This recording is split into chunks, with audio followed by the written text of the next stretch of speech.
Is Bitcoin going to zero? Is it being controlled by Michael Saylor and Larry Fink? Is there a conspiracy to manipulate the price?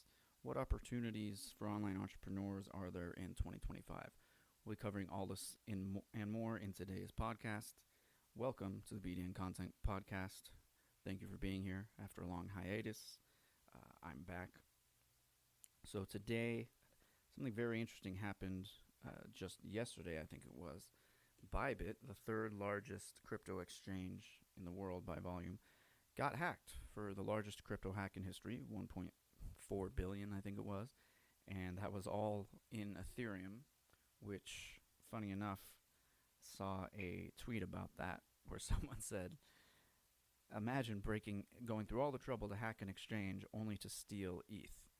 It's like breaking into Fort Knox to steal the toilet paper out of the bathroom. Now, that kind of makes light of the situation, but in my opinion, this is just the final nail in the coffin for Ethereum. It's been dying a slow death. If you look at the chart of ETH/BTC, you can see its price just going straight down for many, many months now. And even in dollar terms, it's been underperforming dramatically. So the token is doomed, the network is doomed. They're already talking about potentially hard forking the network again. The Ethereum Foundation and Vitalik Buterin are going to vote on it, I guess. Which, if you didn't already know, Ethereum hard forked not long after its inception in 2016. So maybe that was like a year. I think Ethereum came out in 2015, 2016. There was a hack that resulted in a lot of funds being stolen, and they decided, by they I mean Vitalik, the Ethereum Foundation, whoever, they decided to roll back the chain so that the hack never happened, and then hard fork from that point. And the hard fork is what we know today as Ethereum. The original chain is what's called Ethereum Classic, or ETC. A lot of people don't even know ETC exists or even know that that happened. And now it's looking like there might be a third chain, because there's a realistic chance, since this hack is so massive, that Vitalik and the foundation may just choose to go ahead and hard fork once again. Just roll back the chain to the point before the hack happened, hard fork, and then the hacker loses their funds. So that's one way to solve it, but the fact that it's even possible shows that Ethereum is not decentralized at all. It's like in the book, The Bitcoin Standard, he makes the point that if the second largest crypto by market cap can do such a thing so easily, then none of the other coins are decentralized. And this is something that a lot of people don't want to hear or struggle to understand, and so they somehow think these other tokens have value, like XRP, for example, that lost a lawsuit to the SEC for issuing unregistered securities and had to pay a fine of, I think it was $175 million or something.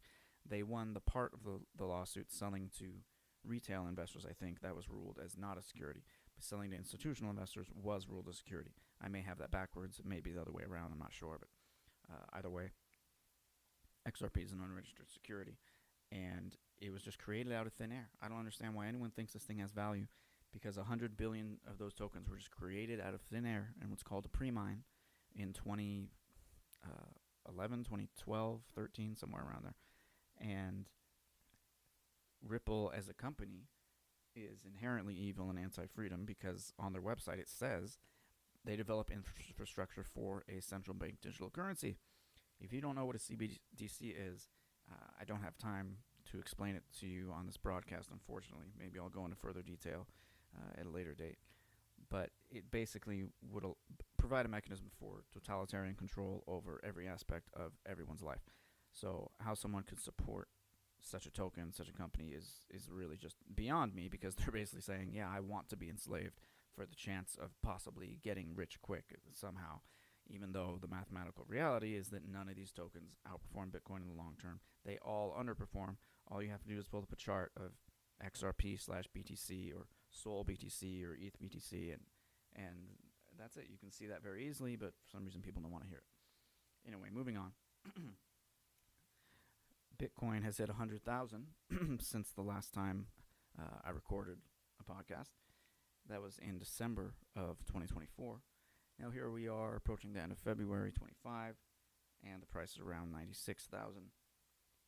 Tom Lee of Fundstrat, who often appears on CNBC, believes Bitcoin will finish the year around 250,000, and that aligns pretty closely with an article I published on bitcoinnews.com at the beginning of 24, so a little more than a year ago, saying that my price target was 300,000 by the end of 2025, possibly early 2026, and I really think we're on track for that, and it could possibly even go much higher. I think the most bearish case would be 180K, and the most bullish case anywhere from 500,000 to a million.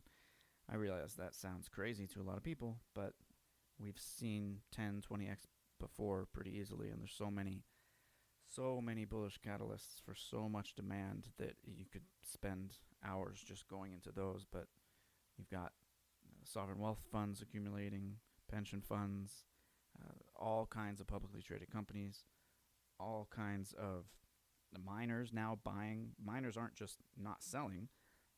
Miners are actually buying. Like Mara issued convertible debt notes to buy more Bitcoin, even though they're a miner and they hold most or all the Bitcoin that they mine. So that's pretty wild. I think they increased their holdings from 20-something thousand to 40-something thousand just in the last year.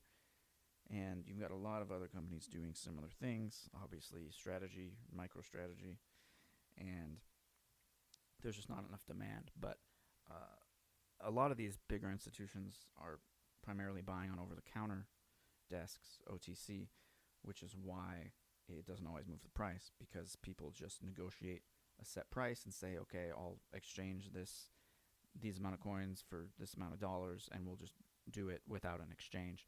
So the price might not move. However, there's a lot of data out there suggesting that OTC desks could be running dry, that there's only so many coins left.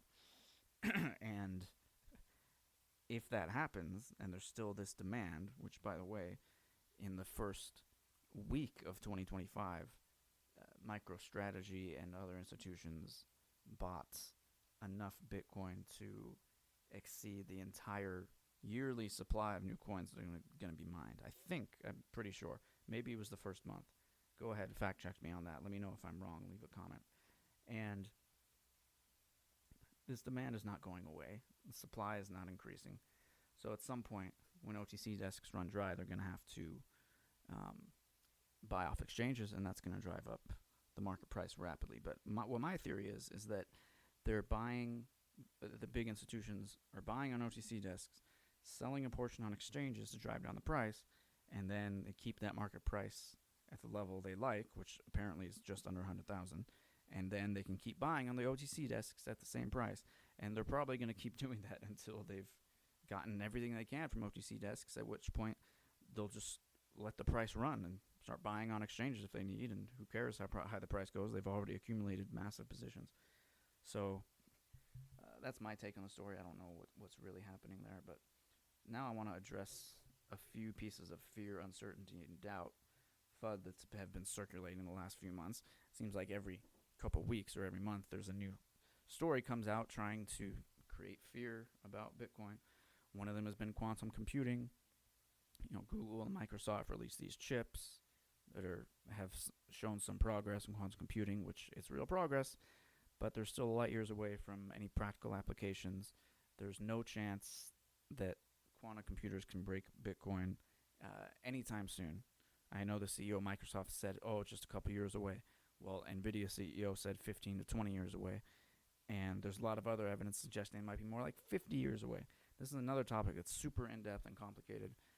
If you want to check out Mara's website, they have a good thing about the quantum computing FUD, going into actual detail, getting opinions from scientists and engineers and Bitcoin developers. And the fact is, there's already solutions being worked on for this, because one day, decades from now, it could be a threat to Bitcoin if people somehow get their hands on a functioning quantum computer. You could potentially basically reverse engineer a private key from a public key. So if you can see someone's public key on the blockchain, if they've spent from a wallet, then you could potentially use that and figure out their private key and then steal their coins. But that's only effective for as long as nobody knows what's happening. So you would have to be very selective as to what wallets you did that for. But anyway, we're a long ways away from that. By the time we get there, solutions will be implemented, like BIP 360, proposed by a programmer named Hunter Beast, a Bitcoin dev. And that would require what's known as a user-activated soft fork, where everyone just switches to this other version of the software. And it would also require you would have to move your coins to a new address, which does really suck, but being quantum resistant, I think it's called pay to quantum resistant hash is the type of hash for this kind of wallet. It would be worth it to protect yourself from that threat if it really becomes real and materializes at some point in the future, which personally I'm skeptical of. But every time these headlines hit, there's a big drop in the price and everyone freaks out and says, oh, Bitcoin's done. But that comes and goes every now and then. We're used to it at this point. What's the other thing? Volatility. 92 out of 500 of stocks in the S&P 500 are now more volatile than Bitcoin. So saying that it's too volatile is not an argument. The environmental FUD, saying Bitcoin mining harms the environment, we know that's completely untrue. It's quite the opposite. Follow Daniel Batten on LinkedIn or Twitter to see all of his tons of good research and citing scientific studies showing that Bitcoin mining actually helps the environment, stabilizes grids, makes renewable energy more viable, and so on and so forth. It doesn't use nearly as much energy as AI data centers, which can never be turned off, unlike Bitcoin miners, and so they're just like a locust. AI data centers are like a locust, consuming all the energy they can, and no one seems to care about that, really. They also use water for cooling, whereas Bitcoin miners use air or two-phase immersion cooling. So AI data centers both take more energy and use more water. And the last thing is just this idea of Michael Saylor and Larry Fink being agents of the state or something, colluding to control Bitcoin somehow, when that argument totally ignores the fact that the nodes run the network, not anybody who owns a bunch of coins. It doesn't matter. If you hold a bunch of gold, you don't necessarily control the entire gold market or manufacturing of gold, although that's not the best example because you can control that market better if you have physical gold, whereas something like Bitcoin, where people can easily take custody of their own private keys, it's a lot harder to control. And if someone does manage to control it, the nodes can always just use the hard fork, create a new network, and that's it, and everyone on the old network is screwed. So that's an oversimplification, but substantially correct. I don't buy this idea that just because they're buying a lot of Bitcoin, these guys are somehow agents of the state or something like that. And finally, just a quick mention of some entrepreneurship opportunities, because I know I do like to talk about that on this podcast from time to time, even though my focus is, of course, on Bitcoin. YouTube is a big opportunity this year because they've changed their algorithm to promote smaller channels. So a lot of people are saying that, channels with 14 subscribers are showing up in their feed and the videos are getting a lot of views, even though it's somebody who's totally brand new. And I've seen this myself. I only have 20 subscribers. I think that's up from 14 a few months ago. And some of my shorts are getting 500 plus views. Some of the long form videos getting 100 to 200, which is pretty wild. It probably doesn't sound like much to a lot of people, but to me, it seems like a lot. I'm shocked that anyone's watching those videos, just like I'd be shocked if there's anyone listening to this podcast. And I hope to do it more regularly. It's just hard to think of things to talk about and sit down and create this content. But I think I'm going to do it just audio format from now on. No more video since I have other videos. And yeah, anyway, podcasting is another opportunity. It's been around a while. But monetizing these things is where it gets complicated. You can grow really quick on YouTube right now, from what I understand, from what I've seen. Be sure to subscribe, by the way. It's at Brian Nibley. So youtube.com/@BrianNibley. And there's a lot of different ways to monetize. I'm not going to get into all that because for me, the simplest way is just to position yourself as an expert in your niche and sell your service. That's the most straightforward way. For me, that's writing, editing, content marketing services. There's also people who do the same thing as video editors or social media managers. So the simplest way to go about it is just develop a skill that can help people solve problems they have in their business, help them make more money, and then you offer that skill, and through marketing, content, and social media, you can attract leads and qualified clients. That's the best way, in my opinion, to monetize anything. However, there's also other ways, like with YouTube. You can, if you get 1,000 subscribers, you can do YouTube ad revenue, but you need a lot of views for that to be profitable. You can do affiliate marketing and brand sponsorships, where somebody pays you either to promote the product as a sponsorship, or somebody you can get a link for someone to buy a product, and every time someone buys through that link, you get a commission.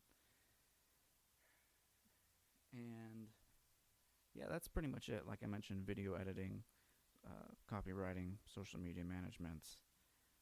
Those are the big freelancing skills out there today. And if you're just getting started, I recommend doing a product for free in exchange for just a testimonial. So then you have some social proof you can leverage to get bigger clients and more paid clients. So with that, I'm going to sign off. That does it for this episode. Thanks for listening, and hope to have you here next time.